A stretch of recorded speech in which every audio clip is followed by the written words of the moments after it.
Hello friends, இது Wednesday evening routine. வியாழக்கிழமை கிருத்திகன்றதுனால பூஜை ரூமை டீப் க்ளீன் பண்ணியிருந்தேன்.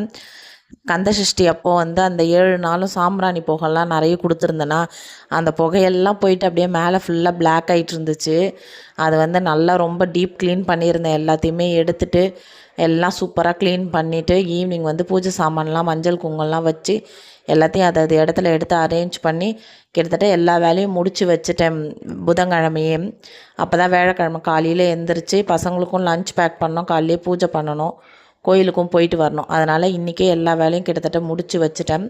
அதுக்கப்புறம் ஈவினிங் டின்னருக்கு பணியாரமும் வேர்க்கடலை சட்னியும் தான் பிளான் பண்ணியிருந்தேன். வேர்க்கடலை சட்னிக்கு அரைச்சிட்டு அதுக்கு தாளிப்பு போட்டு அதை எடுத்து வச்சுட்டு அதுக்கப்புறம் பணியாரத்துக்கு ரெடி பண்ணியிருந்தேன். அதுக்கு வீட்டில் இருக்க மாவே ஊற்றிட்டு வெங்காயம், கேரட்டு, பச்சை மிளகாய் இதெல்லாம் குட்டி குட்டியாக நறுக்கி போட்டுட்டு கருவேப்பிலை, கடுகு, உளுத்தம்பருப்பு போட்டு தாளித்து ஊற்றிட்டு பணியாரக்கல்லில் ஊற்றி எடுத்துட வேண்டியது தான்.